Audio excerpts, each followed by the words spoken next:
Hello friends, आप सभी का हमारे online platform study with GK YouTube channel पर हार्दिक स्वागत है। तो आज की हमारी चर्चा का विषय है लोक प्रशासन। विषय के अंतर्गत हम बात करने जा रहे हैं वैज्ञानिक प्रबंधन जो दृष्टिकोण है, वैज्ञानिक प्रबंधन का जो सिद्धांत है एफ.डब्ल्यू. टेलर का, फ्रेडरिक विस्लो टेलर जिनका जो सिद्धांत है उसके बारे में हम चर्चा करेंगे। किस प्रकार संगठन में यह सिद्धांत आया और इसका प्रमुख विशेषताएं क्या है, उनको लेकर हमारी चर्चा रहेगी। महत्वपूर्ण प्रश्नों के साथ महत्वपूर्ण फैक्ट आपके समक्ष लेके आया हूं। आइए उन्हीं के बारे में चर्चा करते हैं।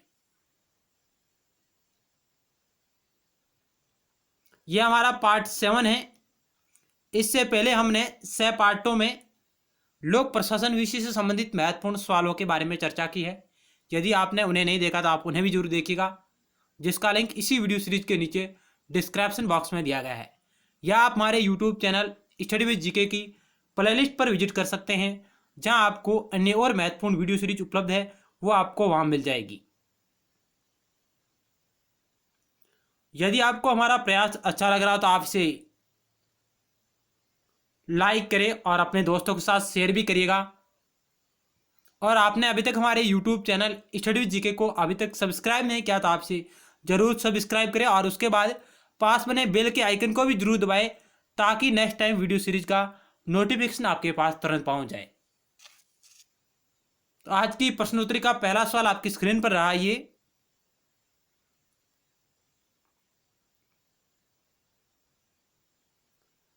वैज्ञानिक प्रबंध शब्द का सबसे पहले प्रयोग किसने किया था? यानी वैज्ञानिक प्रबंध शब्द का, प्रबंधन शब्द का सबसे पहले प्रयोग किसने किया था? F W. Taylor, Louis Brandeis, Henri Fayol, Luther गुलिक।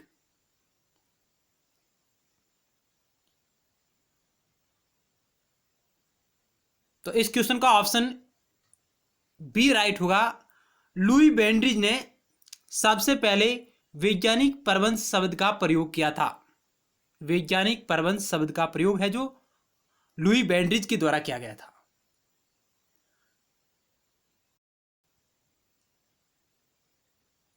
नेक्स्ट 2 नंबर सवाल आपकी स्क्रीन पर रहा। ये वैज्ञानिक प्रबंध का जनक किसे कहा जाता है?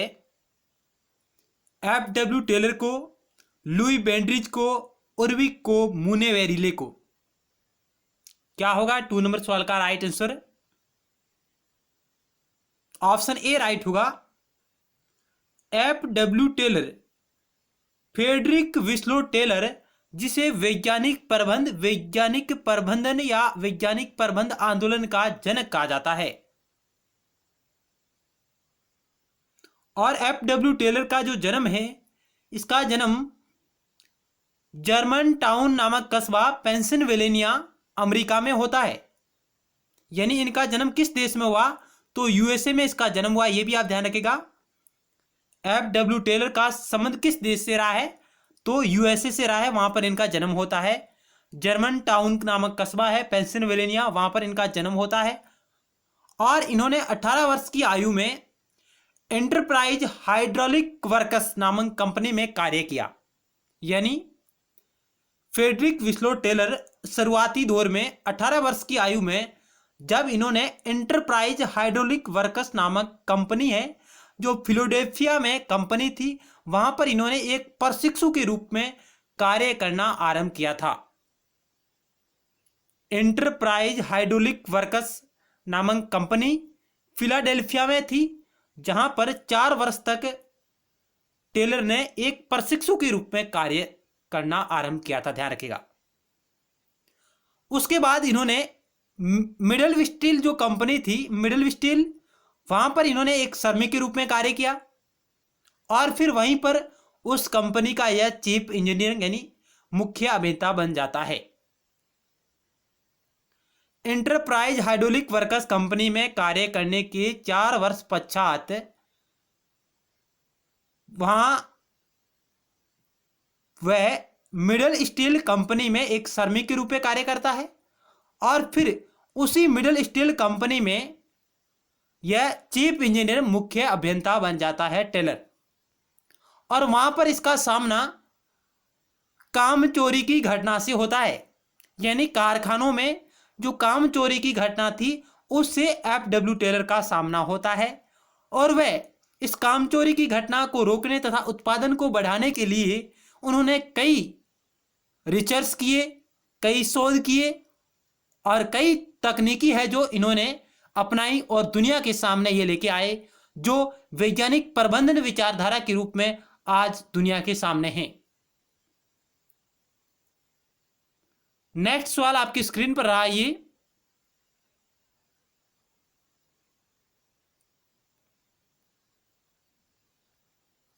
निम्न में से कौन सी टेलर की बुक नहीं है। यानी टेलर द्वारा कुछ पुस्तकों का प्रकाशन किया गया था जिनमें से कौन सी नहीं है वो आपको चयन करना है। Piece rate system, shop management, art of the cutting metals, industrial management. क्या होगा 3 नंबर सवाल का राइट आंसर आप चयन करें।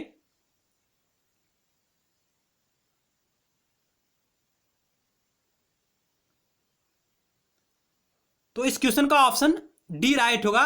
इंडस्ट्रियल मैनेजमेंट नामक पुस्तक है, यह है जो टेलर द्वारा नहीं लिखी गई है। ऑप्शन डी इस क्वेश्चन का राइट आंसर होगा। जबकि a piece rate system, shop management और art of the cutting metals, ये तीनों पुस्तकें एफडब्ल्यू टेलर द्वारा लिखित है, जिनमें एपी श्रेड सिस्टम यह बुक इन्होंने लिखी थी 1895 में। ध्यान रखिएगा क्योंकि इन पुस्तकों का क्रम भी कई परीक्षा में पूछा गया है। यानी एफडब्ल्यू टेलर द्वारा जिन पुस्तकों का लेखन कार्य किया गया था, जो पुस्तकें संपादित हुई है, इनका कालक्रम भी पूछा गया है। तो इसलिए आपको यह भी पता होना चाहिए कि कौन सी पुस्तक कब लिखी गई, कब प्रकाशित हुई। तो एपी श्रेड सिस्टम 1895 में प्रकाशित होती है। उसके बाद शॉप मैनेजमेंट है, यह 1903 में प्रकाशित होती है और उसके 3 वर्ष पश्चात art of the cutting metals यह होती है 1906 में प्रकाशित। इनके अलावा एक और इनकी बुक थी प्रिंसिपल ऑफ साइंटिफिक मैनेजमेंट, जो 1911 में प्रकाशित होती है। नेक्स्ट सवाल आपकी स्क्रीन पर रहा। यानी ये सभी पुस्तकें एफडब्ल्यू टेलर द्वारा लिखित है। एपी श्रेड सिस्टम 1895 में प्रकाशित होती है। शॉप मैनेजमेंट 1903 में प्रकाशित होती है। Art of the cutting metals यह 1906 में प्रकाशित होती है और scientific principle of the scientific management 1911 में यह पुस्तक प्रकाशित होती है। क्योंकि इन पुस्तकों का क्रम कई बार परीक्षाओं में पूछा गया है। नेक्स्ट सवाल आपकी स्क्रीन पर रहा।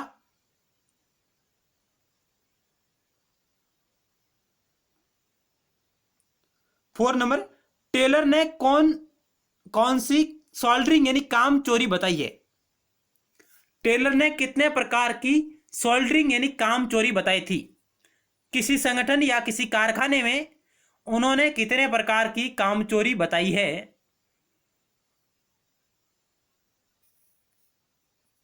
प्राकृतिक, व्यवस्थित, कृत्रिम एवं वैध दोनों। यानी एफडब्ल्यू टेलर का किसी कारखाने में, उस मिड स्टील कंपनी में इनका सामना कामचोरी की घटना से हुआ था।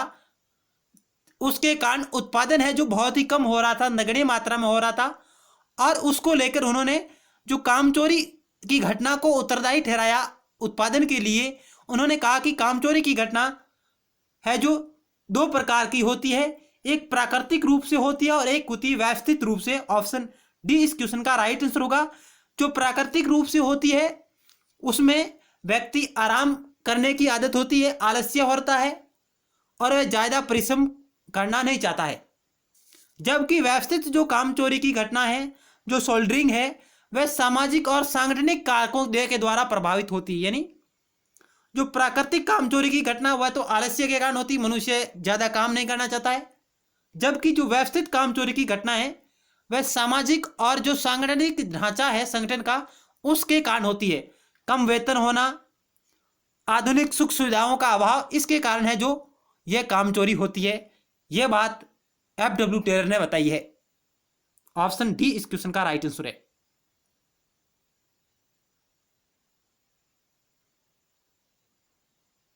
और FW टेलर ने इस काम चोरी की घटना को रोकने के लिए वैज्ञानिक तकनीकों का सुझाव दिया। यानी उन्होंने कहा कि इस काम चोरी की घटना को किसी कारखाने या किसी संगठन में किस प्रकार कम किया जाए, तो इसके लिए उन्होंने वैज्ञानिक तकनीकें सुझाई है। नेक्स्ट सवाल आपकी स्क्रीन पर रहा ये, निम्न में से कौन सा टेलर का वैज्ञानिक प्रबंध नहीं है? यानी इनमें से कौन सा टेलर का वैज्ञानिक प्रबंध नहीं है, या वैज्ञानिक तकनीक नहीं है, या उनका सिद्धांत नहीं है वैज्ञानिक प्रबंधन का? क्या होगा 5 नंबर सवाल का राइट आंसर आप चयन करें।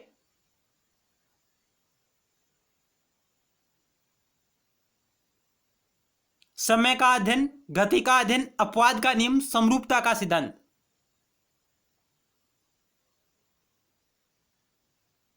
तो इस क्वेश्चन का ऑप्शन द राइट होगा। जो वैज्ञानिक प्रबंध नहीं है टेलर का, उसकी तकनीक नहीं है, उसका सिद्धांत नहीं है, समरूपता का सिद्धांत, ऑप्शन द राइट होगा। जबकि समय का अध्ययन पर उन्होंने बल दिया था, गति के अध्ययन पर उन्होंने बल दिया, और अपवाद का नियम भी उन्होंने प्रतिपादित किया था। ध्यान रखिएगा ये तीनों बातें।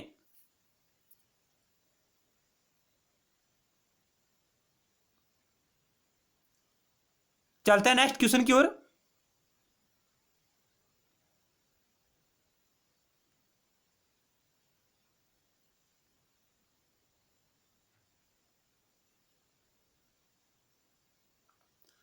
टेलर के किस नियम में संगठन में एक बॉस होने के स्थान पर 8 बॉस होने चाहिए यह कहा? यानी FW टेलर ने किस नियम में संगठन में एक बॉस होने के स्थान पर 8 बॉस होने चाहिए यह वकालत की थी? विभेदात्मक मजदूरी प्रणाली, कार्यात्मक विभेदीकरण, गति का अध्ययन, समय का अध्ययन। यानी एक बॉस के स्थान पर 8 बॉस की व्यवस्था होनी चाहिए, यह बात वो किस नियम में कहता है?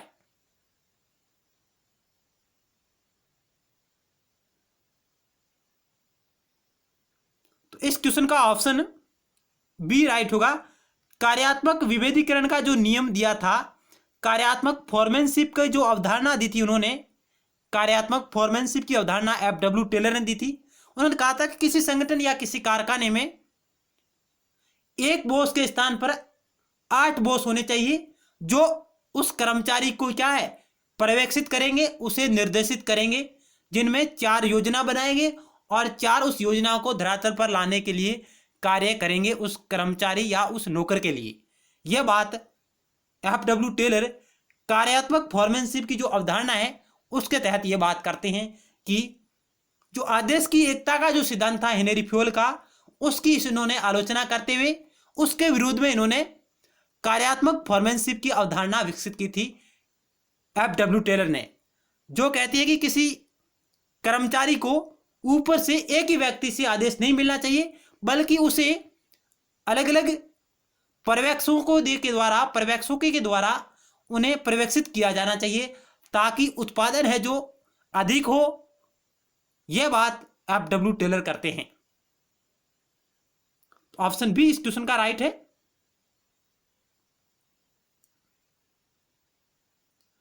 अब यहां आप देखिएगा FW टेलर ने जो कार्यात्मक या क्रियात्मक फॉर्मेनशिप की अवधारणा दी थी, उसके तहत उन्होंने, जिसमें कुल 8 बॉस होंगे, यानी इसमें उन्होंने क्या कहा, इसमें उन्होंने कहा कि 8 बॉस होंगे जिनको इन्होंने 2 भागों में बांटा है। एक तो नियोजन विभाग, दूसरा है उत्पादन विभाग। इसमें 4 लोग काम करेंगे, और इसमें कितने काम करेंगे वो 4 बॉस यहां काम करेंगे और 4 बॉस यहां काम करेंगे। जिनमें 4 बॉस होंगे वो नियोजन विभाग में कार्य करेंगे, जो योजनाओं का निर्माण करेंगे। किसी संगठन या किसी कारखाने में 4 लोग हैं जो योजना का निर्माण करेंगे, जबकि 4 है जो किसी कारखाने में उत्पादन करने के लिए, उसके लिए ये 4 लोग उत्तरदायी होंगे। नियोजन विभाग में जो 4 लोग होंगे वो कौन होंगे? वो इन्होंने कहा कि निर्देश कार्ड क्लर्क होगा, कार्यक्रम मार्ग क्लर्क होगा, समय एवं लागत कलक होगा, अनुशासक होगा। ये बात इन्होंने की है। नियोजन विभाग के अंतर्गत ये 4 होंगे। जबकि उत्पादन विभाग होगा जो वस्तुओं का या उत्पादित करेगा, उसके ऊपर पर्यवेक्षित करने के लिए जो 4 लोग होंगे, 4 बॉस होंगे, उनमें होगा आपका गति नायक, टोली नायक, मरम्मत नायक और निरीक्षक। गति नायक जो गति को लेकर के काम है, जो उचित समय पर किया जाना चाहिए। मरम्मत नायक जिसका कार्य रहेगा जो मशीनें हैं, जो यांत्रिक मशीनें हैं, उनके रखरखाव को ध्यान में रखना।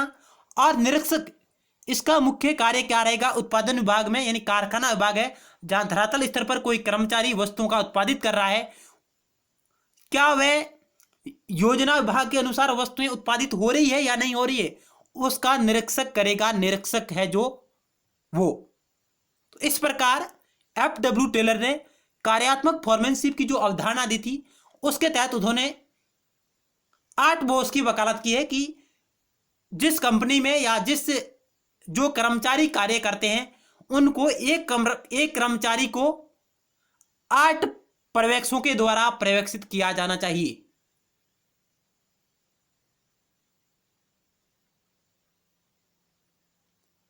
तो चलते हैं नेक्स्ट क्वेश्चन की ओर।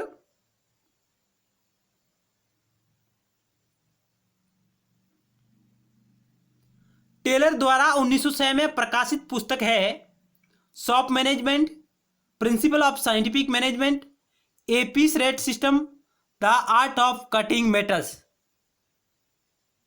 क्या होगा इस क्वेश्चन का राइट आंसर? हमने अभी चर्चा की है, तो ऑप्शन डी राइट होगा, the art of cutting metals, जो 1906 में प्रकाशित हुई थी। चलते हैं नेक्स्ट क्वेश्चन की ओर।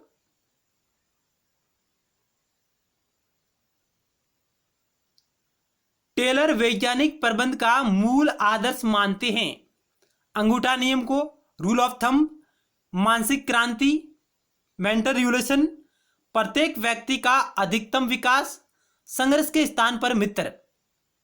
टेलर वैज्ञानिक प्रबंध का मूल आदर्श किसे मानते हैं?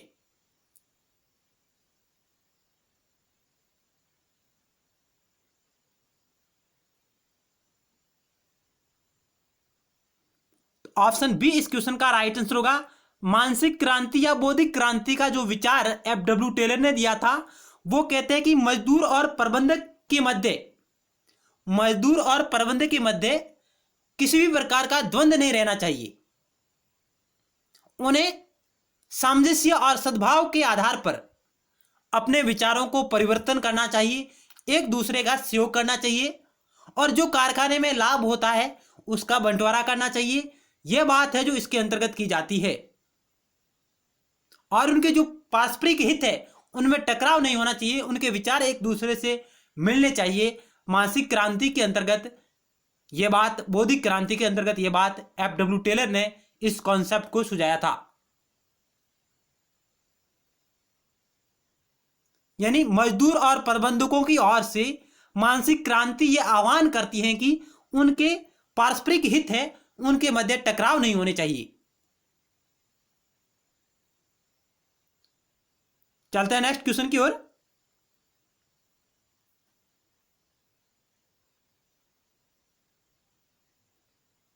वैज्ञानिक प्रबंधन की तकनीक कार्यात्मक फोरमैनशिप के अनुसार श्रमिकों के कार्यों को निर्देशित करने का दायित्व कितने नायकों का होता है? क्या होगा 9 नंबर सवाल का राइट आंसर? आप चयन करें। 5, 6, 7, 8। हमने अभी बात की है कि श्रमिकों के कार्यों को निर्देशित करने के लिए 8 नायक होने चाहिए।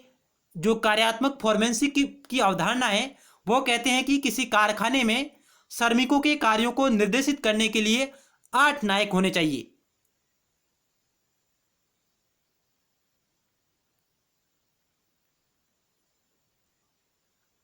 आप इस डायग्राम के माध्यम से समझ सकते हैं, हमने पहले भी चर्चा की है। कोई कारखाना है, कोई फैक्ट्री है, उसका एक है फैक्ट्री मैनेजर, और सबसे निचले स्तर पर वर्कर कार्यकर्ता, श्रमिक कार्यकर्ता है। एफ.डब्ल्यू. टेलर कहते हैं कि जो एक श्रमिक कार्य कर रहा है निचले स्तर पर, उसे 8 निर्देशों के द्वारा निर्देश मिलने चाहिए। यानी उस वर्कर को 8 निर्देशों के द्वारा निर्देश मिलने चाहिए ताकि जो उत्पादन है उसमें अचानक वृद्धि की जाए और जो कामचोरी की घटना है उसे रोका जाए। उसके लिए उन्होंने कार्यात्मक जो फोरमैनशिप की अवधारणा दी है, जिसके अंतर्गत वो कहते हैं कि जिनमें जो 8 निर्देशक होंगे, जिनमें 4 निर्देशक योजना के लिए उत्तरदायी होंगे, योजना बनाएंगे, जबकि 4 निर्देशक उत्पादन के लिए उत्तरदायी होंगे, जिनके पास उत्पादन विभाग होगा, और 4 लोगों के पास, 4 निर्देशकों के पास योजना विभाग होगा, जिनमें instruction card clerk, route clerk, time and cost clerk और डिसिप्लिनरी, यानी निर्देश कार्ड क्लर्क, अनुशासक, टाइम एंड कॉस्ट क्लर्क और रूट क्लर्क। जबकि जो उत्पादन विभाग होगा उसमें 4 निर्देशक रहेंगे, gang boss, repair boss, inspector और स्पीड बॉस, जो वर्कर को क्या है निर्देशित करेंगे कि आपको किस प्रकार कार्य करना है, आपको क्या तकनीकी समस्याएं आ रही है, क्या वास्तव में जो मानक निर्धारित हुए हैं उनके अनुसार कार्य हो रहा है या नहीं हो रहा है। इन सभी के लिए ये लोग उत्तरदायी होते हैं।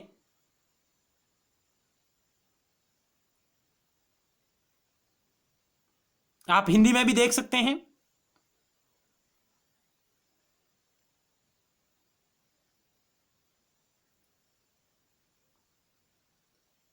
हेनरी फ्योल ने जो आदेश की एकता का सिद्धांत दिया था, हेनरी फ्योल ने जो आदेश की एकता का सिद्धांत दिया था, वो कहते हैं कि किसी कर्मचारी को आदेश है जो ऊपर से एक ही व्यक्ति के द्वारा मिलने चाहिए, एक ही निर्देशक के द्वारा मिलने चाहिए। उसकी जगह उसके विपरीत इन्होंने कहा कि किसी संगठन में किसी कर्मचारी को आदेश है जो 8 लोगों के माध्यम से, 8 निर्देशकों के माध्यम से उन्हें पर्यवेक्षित किया जाना चाहिए। यह बात एफ.डब्ल्यू. टेलर ने कही थी।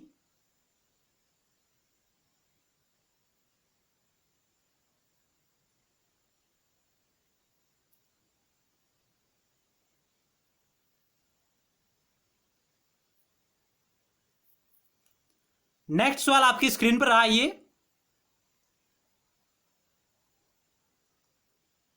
निम्नलिखित में से कौन टेलर का आलोचक नहीं है? Peter Drucker, Chester I Barnard, Elton Mayo, Henry Fayol.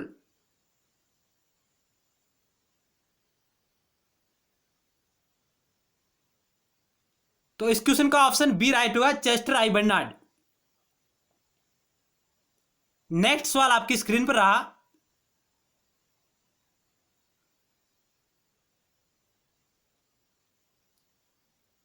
Taylor के अनुसार रेबल परिकल्पना है।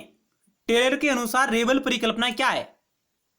भौतिक सुख सुविधाएं तथा अधिक वेतन व्यक्ति को अधिक कार्य करने के लिए प्रेरित करता है।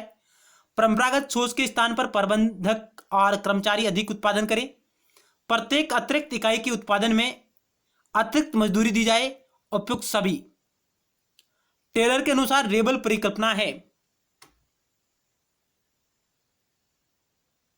क्या होगा इस क्वेश्चन का राइट आंसर? आप चयन कीजिएगा। तो ऑप्शन ए राइट होगा। टेलर के अनुसार जो रेबल परिकल्पना है वो क्या कहती है कि भौतिक सुख सुविधाएं तथा अधिक वेतन है जो व्यक्ति को अधिक कार्य करने के लिए प्रेरित करता है। किसी कारखाने में यदि आप उसे श्रमिक को या कर्मचारी को भौतिक सुख सुविधाओं से लेस करेंगे तथा उसे अधिक वेतन प्रदान करेंगे तो वह अधिक कार्य करने के लिए उत्तरदायी होगा। ऑप्शन ए इस क्वेश्चन का राइट आंसर है।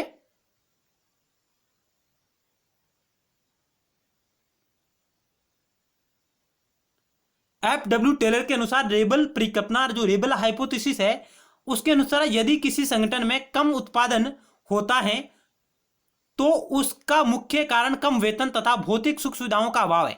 यानी जो रेबल परिकल्पना है वो एफ.डब्ल्यू. टेलर कहते हैं कि यदि किसी संगठन में कम उत्पादन होता है तो उसका मुख्य कारण कम वेतन है और भौतिक सुख सुविधाओं का क्या है? अभाव है।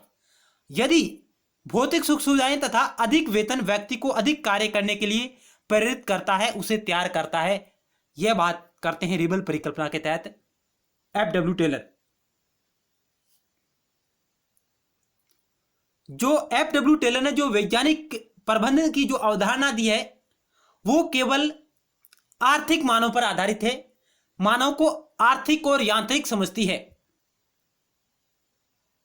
जो केवल संगठन के औपचारिक तत्वों पर बल देती है, अनौपचारिक तत्वों का वह अवहेलना करती है। यानी जो वैज्ञानिक प्रबंध की अवधारणा है वह मनुष्य के और संगठन के अनौपचारिक तत्वों को शामिल नहीं करती है, वह केवल औपचारिक तत्वों को शामिल करती है, जो मनुष्य को एक आर्थिक मनुष्य बनाती है। नेक्स्ट सवाल आपकी स्क्रीन पर रहा।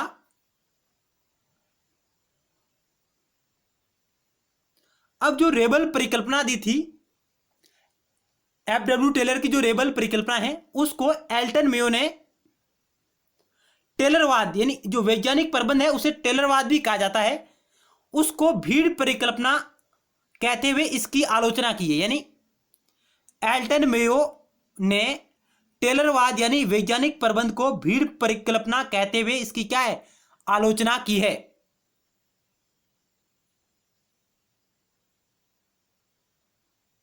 चलते हैं नेक्स्ट क्वेश्चन की ओर।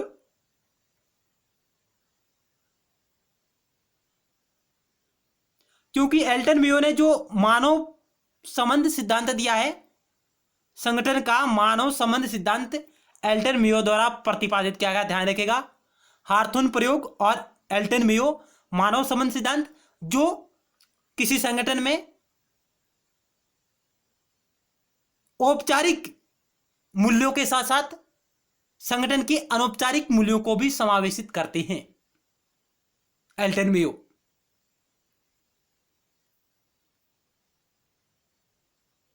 किस विद्वान ने आदेश की एकता सिद्धांत को सैनिक तानाशाही कहकर पुकारा? चार ऑप्शन आपके समक्ष रही, क्या होगा इस क्वेश्चन का राइट आंसर?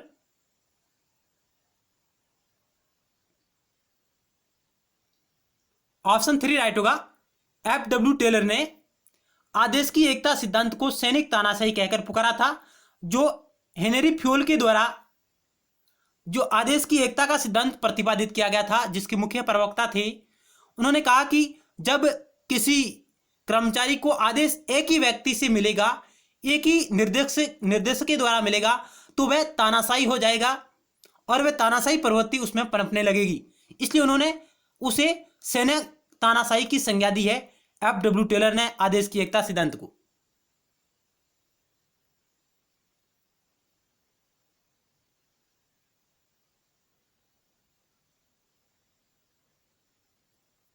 यह किस विद्वान ने लिखा है कि प्रबंध सही रूप में यह जानने की कला है कि क्या कार्य किया जाना है और उसके करने का सर्वोत्तम तरीका कौन सा है? यह किस विद्वान ने लिखा है कि प्रबंध सही रूप में यह जानने की कला है कि क्या कार्य किया जाना है और उसके करने का सर्वोत्तम तरीका कौन सा है? यह बात किसने कही है? ऑप्शन 2 राइट होगा। एफ.डब्ल्यू. टेलर ने यह कहा था, यह कथन उन्होंने कहा था। नेक्स्ट सवाल आपकी स्क्रीन पर रहा। एफ.डब्ल्यू. टेलर ने किस कंपनी में एक श्रमिक के रूप में कार्य किया तथा वहीं पर वह चीफ इंजीनियर बन गया, यानी मुख्य अभियंता बन गया था? Western Electric company, Midvale steel company, Mexican steel company, Fortune company.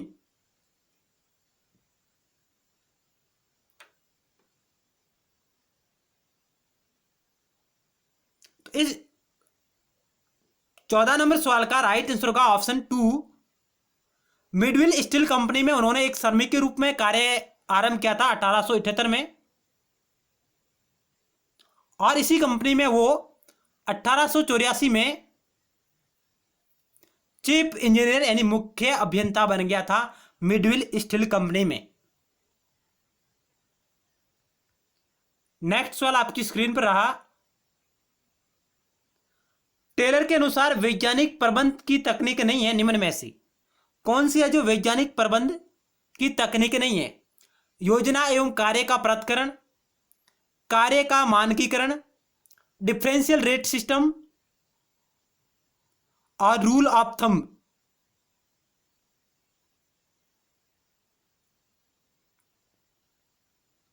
इस क्वेश्चन का ऑप्शन 4 राइट होगा। रूल ऑफ थंब है जो वैज्ञानिक प्रबंध की तकनीक नहीं है, जबकि योजना एवं कार्य का पृथक्करण, कार्य का मानकीकरण, डिफरेंशियल रेट सिस्टम यानी अंतरीय पिच रेट योजना, अंतरीय पिच रेट योजना, यह है जो वैज्ञानिक प्रबंध की तकनीकें हैं। तो इस वीडियो सीरीज के अंतर्गत हमने वैज्ञानिक प्रबंध विचारधारा पर आधारित महत्वपूर्ण प्रश्नों के बारे में आपके समक्ष चर्चा की। मिलते हैं नेक्स्ट टाइम एक नए टॉपिक के साथ और महत्वपूर्ण सवालों के साथ। धन्यवाद।